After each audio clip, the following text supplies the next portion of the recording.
Doctor Strange. Might I offer you some advice? Forget everything that you think you know.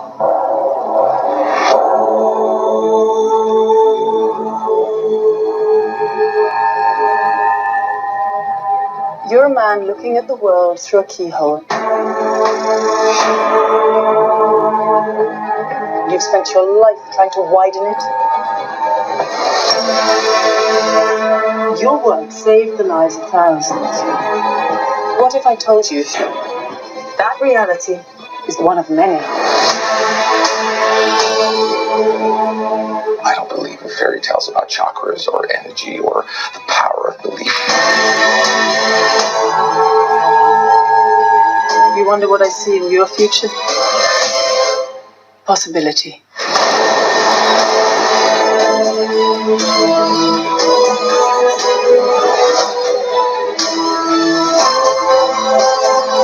Why are you doing this? There are other ways to save lives. So much you don't know.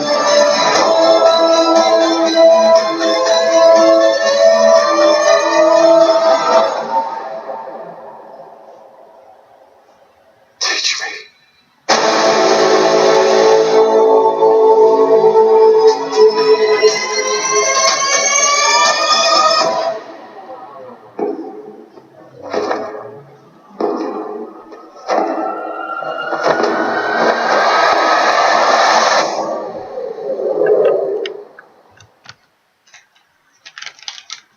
Doesn't that look great? Huh. I know it looks great. Doctor Strange finally hits theaters today, so I figure, you know, time to cover a little on the good old Doctor. I'm not talking about dear old Doctor Who. I'm talking about good old Benedict Cumberbatch, who is probably the best actors in Hollywood. I'm playing with Loki today because he is my favorite character, and I thought it's time to talk about my new favorite Marvel character. I'm kidding. So I know you're probably wondering, who is Doctor Strange? No one knows who this Sorcerer Supreme is. Well, I'd be lying if I'd say that's not a common resurgence. Even my father was like, oh, I went to the movies the other day. And I was like, oh, really? You see Doctor Strange? I was like, yeah. And like, what'd you think? I don't know Doctor Strange. Like, oh. And then I asked my friends, and they don't know who Doctor Strange is either. Except for K-Rock, because K-Rock is freaking awesome. And Danny Anime. But, no, I'm kidding aside. You're here to learn about who Doctor Strange is. Well, today is your lucky day. Before you go buy an inexpensive ticket, you might as well know some backstory on the character and who you'll be investing your money in. Personally, I think Benedict Cumberbatch was the perfect choice for this character, but let's talk about some of the problems with casting in the movie. Now, Doctor Strange is a favorite Marvel character, but people don't know his first appearance was actually in the Human Torch storyline. Yes. Well, he wasn't actually in the Human Torch story itself. He was more of a character they decided to put as a one-shot, like a commercial break halfway through. You know, when you see those Mickey Mouse shorts on Disney Channel. Now, I wouldn't correct that to be the correct statement because Marvel was concerned about issuing Doctor Strange in because it's a new character. They wanted to see how well it responded to audiences, and well, it was a success, obviously. And you'll hear from. There's been more, but I'm getting a lot of thoughts in my head now. The Doctor Strange is a great character. Now, you think of him like Tony Stark. I will say, I will make the comparison that he is the Tony Stark of this. It's almost as if Tony Stark got if Tony Stark got another movie, which let's not deny it. Avengers 2 was an Iron Man film, like how Avengers 1 was an Iron Man film. But no, I kid a little bit. Now, part of the joy of Doctor Strange is that it's a redemption story. Now, Doctor Strange was a notable heart surgeon whose hands were actually pretty good. They were the best in the land, and he used it, but he had selfish reasons for it. Doctor Strange wasn't the noble prince who decided to save the world just because he could. No, he did it for money, and he was a selfish brat. And we can see that even within the Strange Clause, or the Strange Rules, whatever they're called, based on that sneak peek with Rachel McAdams. Now, Dr. Strange is selfish, and he got in a car accident one night, and guess what he lost? Yes, his skillful hands. And what did he do? Well, he tried to pay a lot of money to get them fixed. Now, the problem with this is that it can't really be fixed. And he kind of lost his job, and his ego took a hit, because he's like, oh, I'm not going to be some supervisor, I want to do the work myself. So he lost a lot of money trying to invest in those things, and he kind of came down in the dumps. Now, I really hope this film explores it, because it adds character depth. Doctor Strange is a very one-sided character. In Doctor Strange's origin, I will say, Doctor Strange's origin, it's really easy to hate the character, but it's also pretty easy to love him at the same time. Now, level jackass, you know, like Robert Downey. But no, kidding aside, he hears in a pub about a magical temple in the Himalayas where, well, you're gonna like this, where he kind of don't feel anything. So what does he do for the last couple of nights? He buys a money ticket to the Himalayas and searches of this temple. And what does he discover? Well, he discovers the Ancient One, and the Ancient One tells him, oh, you are not worthy! You are not worthy of getting my chance at doing all this. And deep in their mind, like, how could you? It's like, okay, it makes sense. But he has a student, Baron Mordo. That's not really his name, it's more like Michael Mordo. I don't even remember, because Mordo is not my... Mordo is the typical Loki character, but Loki is enjoyable. Now, let's talk about the joy to the world. Okay, so he discovers that Mordo is betraying the Ancient One, trying to take his place as the new Sorcerer Supreme. Victory is How he learns about it kind of eavesdrops, and he's like, I better, because the Ancient One offers him hospitality to stay in for the night. So he learns about it, and then he's like, I'm gonna go tell the Ancient One, and then Baron Mordo's like, how could you, Dr. Strange? And then he, like, shuts his mouth. Literally, he does. His mouth is then silenced with shackles, and he's kind of freaking awesome. Now, Doctor Strange was later taken under the supervision of the Ancient One after that, because he proved his honesty and was worthy of his magical powers. See, I have the movie stuck in my head now. But I like the Ancient One. The Ancient One was a great story, and I know you're probably wondering, what's so significant about Baron Mordo? What's going to make him interesting in the films? Well, he's a betrayer, and kind of is a mentor-ist, but he wanted to be the only master of well, magic. Now, come to think of it, I'm intrigued. And he's also known to work with Dormammu, however you want to pronounce it, Dormammu. Now this could be interesting for Doctor Strange too. But I know you're probably saying, who's Wong? Wong is kind of his bus driver. I kid you not. Wong is a sorcerer. It depends on which version you read. He's trained by either Doctor Strange or he's the caretaker of the Secret Sanctum. Yeah. But the reason Doctor Strange came back to New York is that's where he lived, and he set his own prior practice in a way. It's really good. Doctor Strange stories I enjoy. Not really Ghost Rider stories, because Ghost Rider stories are boring. They really are. I kid you not. I know I gotta look at that, but I just want to see how far we're on time. We're 9 minutes. Okay. I can talk more about Doctor Strange the film.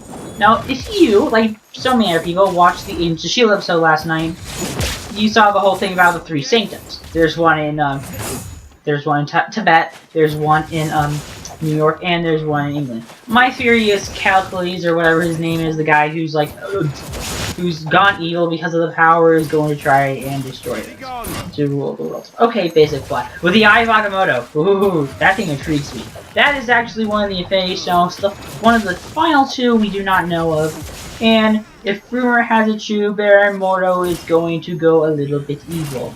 I think that works for a film. I don't think we need to have him rushed as a villain right away, because he does not work. He doesn't work as a villain. The thing about Mordo is that his betrayal is supposed to be sudden. It's supposed to be really intriguing to the plot. If it's just rushed, it does not work as a plot device. I'm sorry, it just does not work. Now, If you're on the fence about Doctor Strange, don't worry. Doctor Strange is awesome. It's well worth your time. It's a Marvel film. It currently had for the longest time at 100% on Rotten Tomatoes, which is impeccable because not even The Lion King 100%, which was pretty good. What I expect from this film is everything we've seen. I'm not expecting Dormammu. Dormammu would be an added bonus, but there's a lot of things. There's been a lot of spoilers of the film recently, mostly the post-credits scenes with Hemsworth. I'm still going to be surprised by that, but I'm just warning you right now, Chris Hemsworth is in it and in the post-credit scene. Which makes me wonder, based on what I heard, Doctor Strange is going to be in Thor Ragnarok. It will be interesting. I don't mind that, because Doctor Strange is awesome. That's how Doctor Strange works in the comics as well. Doctor Strange is used as a source of magic, like how things work, and it works really well. So if you're going to go see Doctor Strange this time in theaters, go and watch it. Doctor Strange is probably the awesome. And in fact, Doctor Strange was originally going to be a TV show during the time of the year old Spider-Man and the Incredible Hulk, which I would have probably enjoyed. There were multiple attempts to bring it on the silver screen, and the animated film is still the best version until I see Benedict Cumberbatch. Now, I said I would talk about the casting problems now. Originally, Joaquin Phoenix was going to play it. His Benedict Cumberbatch said no because it changed release dates. He's like, I'm going to be too busy filming Sherlock. Like, yeah, you're filming Sherlock! And it's like, oh no, you're not going to play Doctor Strange. So Joaquin Phoenix was originally casted. Now, the thing about Joaquin Phoenix is he's an indie guy. He's more of an indie guy than most characters are. And the problem is he can't really commit. He can't commit to a film series, and he was afraid of that. The other options were Johnny Depp, which would have been interesting, I guess, but I don't like Johnny Depp anymore. He's in the Fantastic Beasts too. I'm curious about that. And, what else? Again, I am my true. Oh yeah, and Jared Leto. But they finally decided on the year old Benedict Cumberbatch, who was the best choice for it, and invented the hopping gift, which I still see today. Now, I know you're thinking, what are you doing? Well, this is the end for the lore. I'm kind of going to go talk. If you want to leave now, feel free to. I just need to blabber on about some stuff because I have not been able to talk to you guys back there about what I feel about stuff like an Angel Shield and stuff. So I'm going to talk about this while I use the... Oh yeah, the Cloak of Levitation. This is his cloak. I forgot to mention that. The Cloak of Levitation helps him fly. Kind of one of his sources of... Not his source of power. This is what people bother me about. They're like, what's his source of this power? He doesn't really have a source of power. He learned it. So it's a power anyone can access. And they're like, oh, what makes him so amazing? He's like, he knows how to use the power. That's what makes him awesome.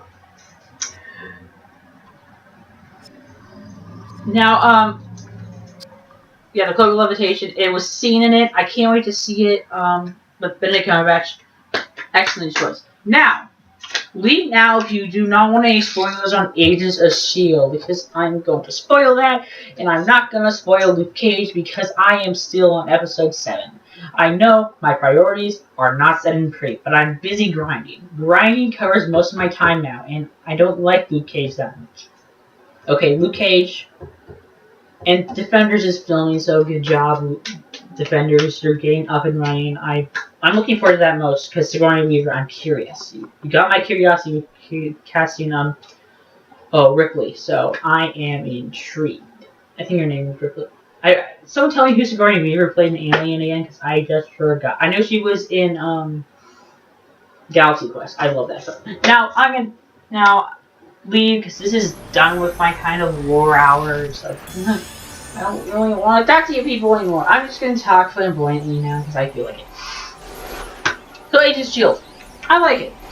I thought there was gonna be towers in this.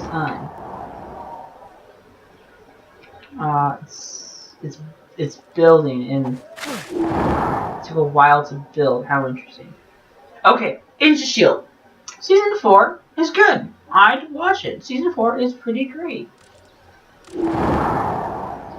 I think it's as good as Season 2. Season 2 was the best episode. I was talking with Groupman today, and he's saying, oh yeah, it's great. I talk to Groupman a lot more than some of my other friends, but I do keep in contact with K-Rock. So we're going to use the Cloak of Levitation, which is pretty much a glide item in this game, which I love. Okay. Ready. Go. Okay, so, Agent of S.H.I.E.L.D.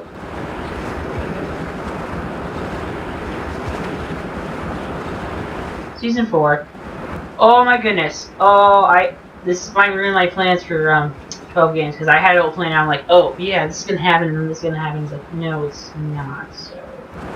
No, I was pleasantly surprised. They're doing a great job with it. They're fixing what ruined Agent Carter, which was nice, because Agent Carter was kind of terrible last season. I say that from the goodness of my heart, but it was really terrible. Now, good job for incorporating well. I'll give you that. Dark matter, zero matter, whatever it's called. Good job. I encourage that. I encourage you did a good job with it. Oh, Fractious Day, Kalukale, and I'm not wearing a cape today. And there's a lot of people yelling outside my window, which I do not appreciate. When it sounds like I'm live streaming or anything. Oh, I know I'm Agent S.H.I.E.L.D. I liked Robbie Wright. That was one thing I was nervous about, because I thought, it doesn't need Ghost Rider. Because that's what ruined Arrow. Now, Arrow, I'm going to brag about. I'm going to say, this season's better than last season. Last season had a lot of problems with it. This one's pretty good. I like Ragman and Wildcat. They keep the show interesting. Spies Church made it interesting, and Prometheus does too. They keep the show interesting. Human Target episode, interesting. I just found out there was a series there's a show called Human Targets. I want to watch that now, but it might be like Wesley John Ships Flash, very campy. But Agents of S.H.I.E.L.D. is pretty great. Fitzsimmons, I love. Ada, I love. I think this season is fantastic. If you're on the fence about Agents of S.H.I.E.L.D., there's a lot of people who said it sucked. I was on the other day, and it was Heroic Hollywood, and it said, like, what's the best superhero show? And they're like, Agents of S.H.I.E.L.D. sucks. Well, Supergirl sucks too. Personally, I don't watch Supergirl this season. I don't want to. Started watching the first episode, it was very hard to watch, and my dad watched it too. He was like, we can't be that bad. Oh crap, it's very campy. Yeah, now you know why I can't watch it. All these nerds are on my back. No, I tried watching part of Roulette, because they're doing this whole lesbian thing, and I don't mind it for Gotham. I just don't want to see a girl. But I'm gonna stop because I need to talk about Agents of S.H.I.E.L.D. It's great. This season is pretty great. Ada is great. Ada is a reason to watch. Ada is very interesting. She's kind of the, I see the Jarvis of the group of this season, because it is very reminiscent of Jarvis. You kind of like, how do you feel type of thing. But it's pretty great. My favorite episode is the Lights Out episode, which got the lowest score on Rotten Tomatoes. But, no. I think the prison episode was pretty great. But they do Ghost Rider so well, and I think Gabriel Luna does a great job. I heard there's already talks of there being a spin-off, which, okay, if you must, but that's kind of been it. So Coulson, I love. My favorite character, I like Jim. Don't like the new director. I think he's the devil. I can't be sure. He might be the devil. It'd be kind of interesting if he was Mephisto, but I don't like Mephisto, so. You want to see what they do if they incorporate Mephisto. I'm gonna try something, so Bing, aha! Okay. Because we're Batman. But if you enjoyed this video, don't forget to like, comment, subscribe. I know I kind of went on with the whole kind of ignoring lore thing, but you know, I can't do lore all the time. It kind of gets annoying. Are you gonna go watch Doctor Strange in theaters? I know I am. I'm probably not gonna get a review up today because I'm too lazy to. Don't forget to like, comment, subscribe. See you guys then. If you subscribe for the Sorcerer Supreme. Till then, bye. Oh no, I didn't talk about my speculation about the origin story. I thought of that now. It's like I'm looking at my computer. I know it's 20 minutes, but hear this out. I think Doctor Strange is going to do something that causes Hydra to knock him off course. The reason I say that is the scene in Captain America Winter Soldier where they mention the threats, including Stephen Strange. I think he's going to be charged with looking at someone medical that's really necessary to like somewhere lawyer or something. And then, bam, he ain't going to do his work no more. So, see how that is. But since today is Friday, Doctor Strange, might as well bring up the old classic scene where Stephen Strange was first mentioned in MCU. And yes, I am talking about that. So with that much ado about nothing, if this ever loads, I just remember that as at the computer. That's kind of depressing. Ha!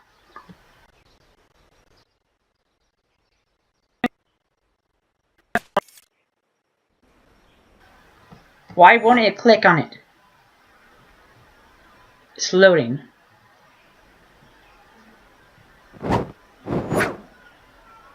Okay, so enjoy this clip. That's it for me.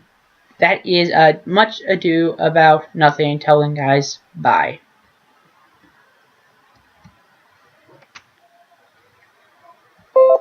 Fresh the flesh. Any constituent in particular, Mrs. Senator? No, not really. 23, kind of hot, real hot. You know, wants to be a reporter, I think. I don't know who listens at that point. Doesn't sound like much of a problem to me. Really? Because she's killing my back. But this isn't the place to talk about it. It's a nice piano. Thank you. Come here. Hydra.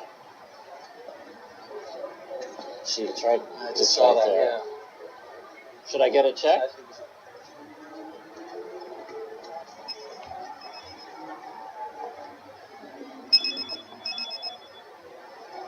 I need a minute. Bring the car around.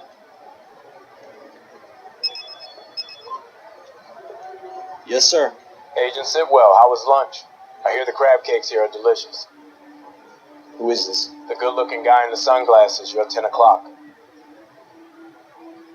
Your other 10 o'clock. There you go. What do you want? You're gonna go around the corner to your right. There's a gray car 2 spaces down. You and I are gonna take a ride. And why would I do that? Because that tie looks really expensive. And I'd hate to mess it up.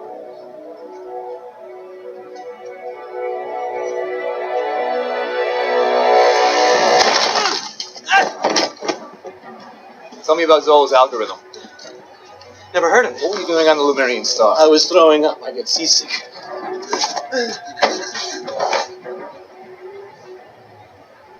Is this little display meant to insinuate that you can throw me off the roof? Because it's really not your style, Rogers. You're right. It's not. It's hers.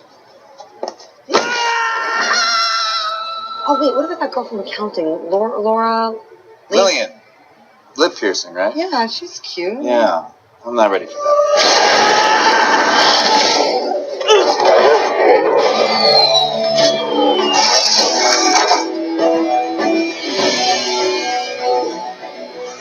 Zolo's algorithm is a program for choosing Insight's targets. What targets? You, the TV anchor in Cairo, the Undersecretary of Defense, a high school valedictorian in Iowa City, Bruce Banner, Stephen Strange, anyone who's a threat to Hydra. Now, or in the future.